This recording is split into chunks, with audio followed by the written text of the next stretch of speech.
Soit.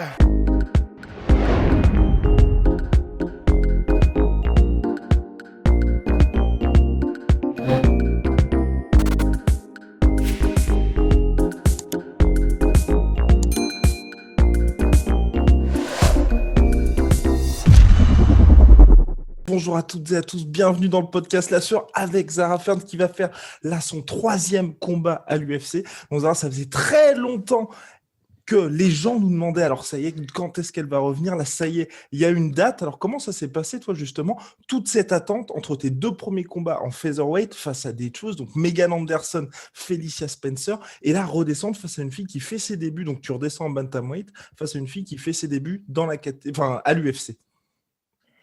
En fait, c'était un choix personnel. C'est vrai que moi, je suis très ambitieuse, j'aime bien combattre. Et c'est vrai que j'ai trouvé que dans la catégorie featherweight, elle n'était pas encore assez développée. Donc, j'en ai parlé avec mon équipe.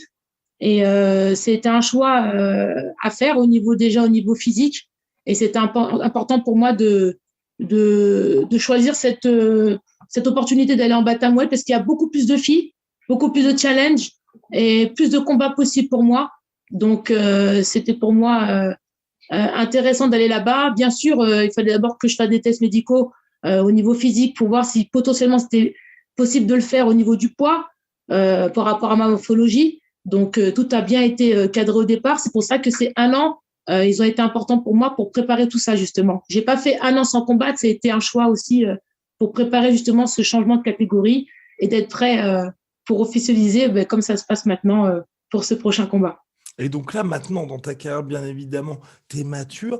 Là, on se pose la question justement de se dire, est-ce que t'entames un nouveau cycle finalement, ou c'est vraiment pour toi, là, on va dire, tu poursuis sur ta lancée, parce que c'est vrai que les 2 premiers combats que tu as fait à l'UFC, c'est ce qui est Ouais. assez rare, à chaque fois, c'était contre des combattantes qui ont eu le title shot Oui. quasiment juste après. Là, c'est quelqu'un qui débute à l'UFC. Donc toi, c'est quoi là? T'entames vraiment un nouveau run chez les bantamweight? Alors, déjà, c'est vrai que la catégorie featherweight, dès le départ, on m'a donné les vraies têtes d'affiche. Moi, c'est vrai que c'était pas pour moi démérité d'avoir fait ces combats, bien au contraire. J'en sors avec une grande expérience maintenant. J'ai travaillé pour. Maintenant, pour moi, c'est une nouvelle ère, le bantamweight. Je ne mets pas de côté les featherweight non plus, parce que l'UFC n'a pas fermé la catégorie, il faut le savoir pour l'instant. Il y a peut-être encore des ouvertures qui pourront être possibles. Donc, j'ai pas envie de m'avancer et dire que je combattrai plus en featherweight. En tout cas, je suis en fonction de ce que mon équipe va décider et ce que l'UFC fera pour moi, je serai ouverte aussi bien de retourner en featherweight ou basculer en bantam. Il n'y aura aucun souci. Et justement, comment ça s'est passé avec ton équipe pour faire, on va dire, toute cette période-là qu'il y a eu entre les deux premiers combats qui sont quand même arrivés assez rapidement, et puis là, maintenant, aujourd'hui, 2021, donc là, une nouvelle Zara Fern, on a vu sur tes réseaux sociaux un nouveau logo, tout ça. Qu'est-ce qui s'est passé exactement durant tout ce laps de temps? Pendant ce temps-là, je me suis vraiment mis en réflexion de ce qui a été bon pour moi sur ces 2 premiers combats, ce qui a manqué. Donc, de cette décision-là, j'ai intégré l'équipe de la MK Team à Paris. C'est une équipe qui s'occupe du sol, qui est gérée par Olivier. Je lui ai demandé s'il serait intéressé de m'aider dans ma carrière, parce que c'est ce qui me manquait vraiment sur ce développement au niveau du sol.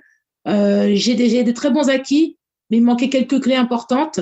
Et depuis maintenant 1 an, on travaille ensemble, 1 an et demi avec Olivier. Et Olivier, ça a été une décision directe qui m'a dit je veux bien m'occuper de toi, Zara, mais par contre, là, je veux qu'on prenne le temps. Donc, pas de combat cette année. On fait les choses correctement. On va s'entraîner dur pendant 1 an. Et quand il y aura un combat, on aura déjà 1 an et demi dans les pattes de cadrage sur le sol, sur la lutte, sur les défenses de takedown. On aura vu tout ce qu'il fallait d'essentiel pour tes prochains combats. Et il nous faut ce temps et on va apprendre à se connaître et c'est ce qui s'est passé. Et entre-temps aussi, j'ai pu aller à Las Vegas aussi m'entraîner avec ma nouvelle équipe qui m'aide justement au niveau du côté striking pour remettre en place mon power punch que j'ai toujours mis avant de rentrer à l'UFC. Et ça se passe très, très bien. Je suis très, très contente. Et est-ce que là, justement, toi, aussi de ton côté, tu ressens quelque chose de différent entre, c'est vrai, les 2 premiers combats où tu étais un petit peu cette nouvelle arrivante qui arrivait face à on va dire, des combattantes qui étaient bien en place, et là, c'est toi, Mm-hmm. la combattante UFC, qui accueille donc la Brésilienne qui va faire ses débuts contre toi. Alors, je suis contente de rentrer dans cette configuration dans la catégorie bantamweight déjà. Ça reste un peu plus une normalité, je trouve, par rapport à un premier combat que j'ai pu avoir en main event. du premier combat. C'est vrai que j'ai eu deux gros combats tout de suite. Là, c'est vrai que de redescendre en carte préliminaire, ben, j'ai pas de souci avec ça. Bien au contraire, c'est une nouvelle catégorie. Il faut pas avoir d'ego, il faut prendre son temps. Et au contraire, d'accueillir une brésilienne aussi, ben, c'est une sœur hein, quelque part. Hein, ça fait partie de ma culture. Donc au contraire, c'est très très bien. Maintenant, on va faire ce combat, on va le gagner et puis c'est parti quoi pour de nouvelles aventures. Et là, pour 2020, pour la suite, tu aimerais revenir, enfin prendre le temps ou justement, on va dire, rester là aux États-Unis et avoir une grosse activité, faire pourquoi pas hein, quelque chose comme ce que Kevin Holland avait fait l'année dernière, à savoir Mhm. 5 combats entre mars et décembre. Moi, mon objectif, c'est de combattre, de plus rester faire un combat par an. Ça, je ne veux plus. Donc, c'est pour ça que j'ai mis les bouchées doubles avec mon équipe et que là, mon objectif est ben, je vais voyager entre Paris et Las Vegas. Hein. Là, après mon combat, je vais rentrer en France pour ma famille, parce que ça fait un petit bout de temps que je n'ai pas vu. Et puis après, c'est reparti pour mon training camp à nouveau à Las Vegas, en lien avec Olivier. Olivier a fait des placements aussi. Il est resté plus longtemps que prévu pour cette UFC de France pour moi à Las Vegas. Donc, on a eu une très, très bonne mise en place d'entraînement bien avant qu'on rentre dans la Fight Week. Donc, non, tout est nickel. Là, je suis en place, tout est bon. Et donc, à chaque fois, lors de tes 2 premiers combats, tu étais à chaque fois à une victoire finalement du titre, du combat pour le titre face à Amanda Nunes. Oui, Là, tu es chez les Bantam. Bah, c'est encore la même championne. C'est Amanda Nunes aussi. Est-ce que oui. le fait qu'il y ait la même championne aussi dans ces 2 catégories, toi, c'est quelque chose où tu gardes cet objectif de te dire, bah, finalement, c'est elle que j'ai dans le viseur et c'est elle que je veux battre à la fin? Tout le monde veut affronter le champion, c'est l'objectif quand on rentre à l'UFC. On rentre pas à l'UFC pour se dire on fait un deux combats, on a un logo UFC et puis voilà. Surtout moi, ça faisait plus de 10 ans que je me battais pour rentrer à l'UFC, avant même que le MMA soit reconnu en France.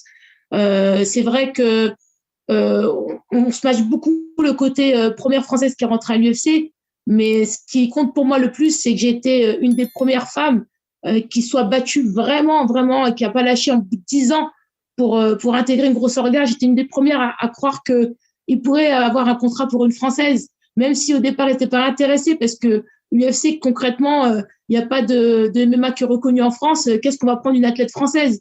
Mais j'ai toujours cru que ça pouvait être possible et ça s'est fait et tant mieux. Mais oui, Et plus globalement, toi, qu'est-ce que tu en penses justement de cette championne? Il y en a certains qui disent que c'est la GOAT justement du MMA. Est-ce que toi, elle t'impressionne particulièrement et le fait, bah, tu vois, que là, tu sois à l'UFC depuis maintenant 2 ans, ouais. 2 ou 3 ans, je crois. Est-ce que le fait là de te dire tu fais partie de cette machine-là, tu te rends encore plus compte de effectivement durer à l'UFC et être active, de faire ces 2, 3 combats pour le titre par an, c'est tout aussi impressionnant. Alors c'est vrai qu'Amanda Nunes, on peut pas lui enlever qu'elle a fait des performances incroyables hein, face à des athlètes qui sont quand même très techniques. On peut pas lui enlever. Après, dire qu'elle n'est pas apprenable, je pense qu'il y a des lacunes. Hein. Mon équipe a pu travailler là-dessus et puis observer un peu sa manière de travailler. Je dis pas que ça va être une manière facile à faire, mais tout est possible. Et c'est vrai qu'elle est dans 2 catégories. On ne sait pas ce qui peut se passer. Pour l'instant, elle est dans les deux. Est-ce qu'elle va y rester ou pas? Que va-t-il se passer en featherweight? Est-ce qu'elle va basculer et vouloir faire qu'une catégorie? Pour l'instant, ces réponses, on les a pas. Hein. Mais en tout cas, peu importe. Moi, je travaillerai pour. Je pense qu'avant d'affronter Nunes, j'aurais mes preuves à faire à l'UFC. Déjà de faire 2, 3 combats, voire 4, 5, en montant petit à petit vers les élites, parce qu'il y a quand même de grosses élites dans la catégorie bantamweight. Hein. Il y a du Holly Holmes, il y a du Randami. Je veux dire, il y a quand même des nanas qui sont hyper importantes pour rentrer dans le ranking. Donc, il y a un gros travail à faire avant. Donc, step by step, on va revenir, on va boxer, on va faire plus de combats et puis les choses vont rentrer dans l'ordre. Et là, justement, même si c'était contre 2 très gros clients, c'est vrai que tu as commencé à l'UFC par ces 2 défaites. Est-ce que là, toi, il y a ce côté, il y a peut-être. Tu préfères bien évidemment être dans ces conditions, dans des conditions dans lesquelles tu es pour ce 3e combat, mais est-ce que tu as une petite pointe de pression, on va dire, à l'abord de ce 3e combat pour te dire, bah là, finalement, il faut que j'enchaîne parce que c'est peut-être toi aussi la favorite là. Alors, en fait, ça, c'est un truc que j'ai appris. Et la défaite, il faut en sortir du positif. Même si je sors dans une grosse organisation, premier combat, on veut tout donner et impressionner un peu le public français et dire c'est bon, ben, mais en fait, j'ai beaucoup appris de ces défaites parce que, ben, regardez, ça m'a amené à être en bantamweight aujourd'hui. Et peut-être que j'aurais pas eu ces défaites, je serais resté en fighter, j'aurais fait peut-être 1 ou 2 combats, un titre et terminer l'UFC, on ne sait pas. Donc, j'en tire du positif de ça. Et j'en ai tiré du positif parce que j'ai travaillé derrière, vraiment. Pendant ces 1 an et demi, j'ai travaillé. Et maintenant, oui, la pression, elle est importante d'être là. Je peux pas dire je vais au combat, j'ai pas de pression, je suis pas. Un combat reste un combat. Je veux dire, on est là, on doit fighter. Mais en tout cas, au niveau pression physique, pression de travail, tout ce que j'ai fait, non. Eh ben, j'ai une ultime question parce que oui, tu es à Las Je t'en Vegas, tu prie, je nous t'en prie, accordes un Guillaume. tout petit peu de temps. Je t'en Alors, prie, Guillaume, vas-y, je t'en prie. on va finir.